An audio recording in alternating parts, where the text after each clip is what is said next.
There's new Google phones. This is the Pixel 3a, and then there is a slightly bigger Pixel 3a XL. And here's what you need to know right at the top of this review. This is a solid phone that costs $400 and it has a great camera. That combination of those three things never happens. To start, I just want to lay out the basics of why I think this phone is so remarkable and why a lot of people are going to be really happy if they go out and buy it, because there's really nothing else like it on the market right now. If you want to go out and buy a smartphone with a great camera, you've got a couple of options. You can get something in the top tier of what's good and what you can trust, but to do that, you have to spend a minimum of like $600 or $700, and sometimes you end up spending well over $1,000. Your other option is to scrabble around for a deal or to look for a slightly older phone. If the camera is less important to you, you can get a lot of surprisingly decent Android phones for less than $500. And lately, they don't even have the compromises that you might expect. A lot of them are fast and nice looking and even have recent software. But none of those cheap Android phones have great cameras. The Pixel 3a though, it has a great camera. For the most part, I can't tell the difference between photos shot with this phone and photos shot with a regular Pixel 3, which costs about $300 more. I'm not even going to tell you which of these photos is which because they're so close to each other that it doesn't matter. They might as well be identical. And you get the same camera features as a regular Pixel 3, including night sight for low light shots and a new time-lapse feature that's coming to all Pixel phones.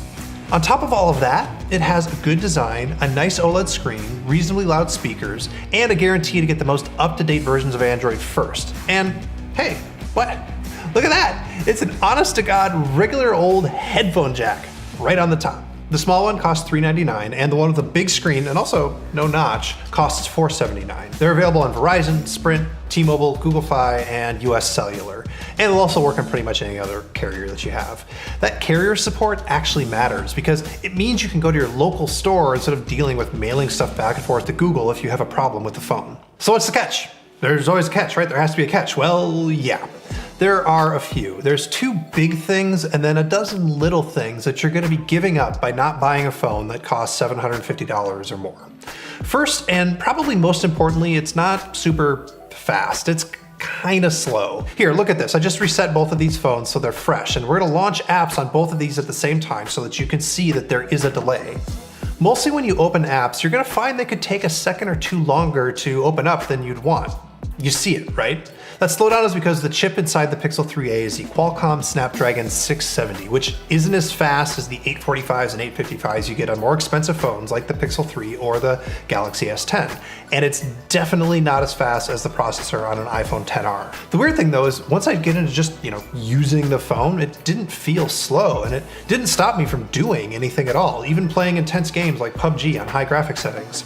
The camera doesn't process photos as quickly as it could either because it doesn't have a separate image processing chip, but again, that didn't change the quality of the pictures that I took. Is the faster speed that you get on a premium phone worth spending an extra $300?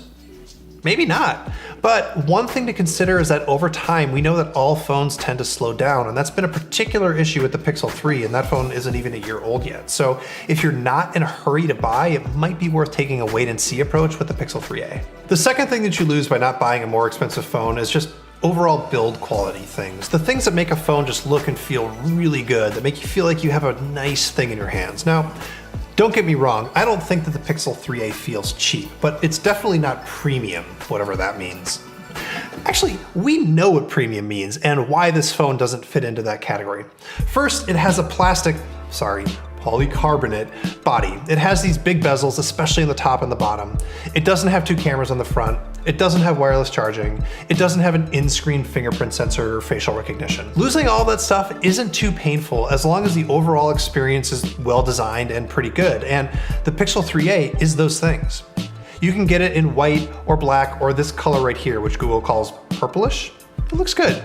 The only build quality thing I really have to complain about is that it's not water resistant, and that one kind of hurts. The other thing that makes an expensive phone premium is a killer screen. Something that not only goes edge to edge, but is also tack sharp and color accurate and maybe has some techno features like fast refresh rates or whatever.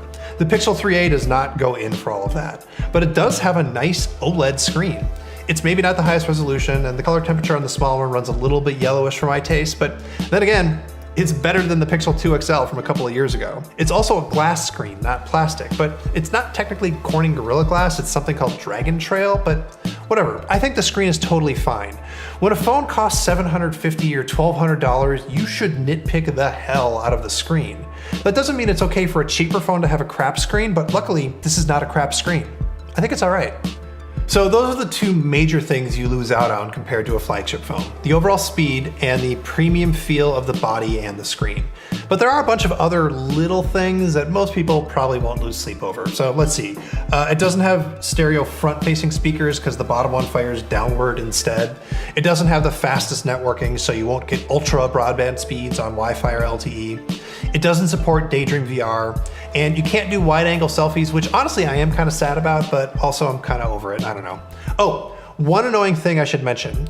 Google Photos will only give you the regular high-quality backups for free here. To get the full resolution original quality for free, you have to step up to a full Pixel 3, which I think is a cheap move, but whatever. Anyway, the important thing that Google managed here is nailing the basics. So for example, battery life is great. If you're an Android person, you'll want to hear that I'm getting about 4 to 4.5 hours of screen time on the small one and even better on the big one. For everybody else, you should know that it'll last a full day unless you do something really battery killing like sit in an hours-long video conference or play a really graphically intense game. And again, the camera is great. It's on par or better than the iPhone XR, XS, and Galaxy S10. Video quality could be better, and phones like the Huawei P30 Pro are beating it on low-light photos, but still, this thing costs $400. I don't know if I have ever said a $400 phone had a great camera before. Also, I'm gonna repeat myself again here. Headphone jack. Am I recommending this phone? Yes, if you want a phone for less than 500 bucks.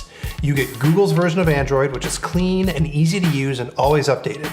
You get that camera, and you won't have anything that annoys you day to day. Like I said, even the speed thing hasn't bothered me that much. Do I think this thing will sell like hotcakes? I honestly don't know. People aren't upgrading phones as often now, and maybe that means that when they do, they're gonna wanna get nicer, more expensive models that they hang on to for longer. But I do know this. I have been waiting for Google to make this exact phone for something like 5 years. Google used to make phones that were ridiculously good for the price. Shout out to the Nexus 5. And I'm glad that it's getting back to it. This is a kind of phone that Google should be making. Something really good and really affordable. Hey everybody, thank you so much for watching. Let me know what you think of the Pixel 3a down in the comments. Does it seem like it's a phone for you? And also, obviously, keep it locked to The Verge. We have a ton more Google I/O content coming for you.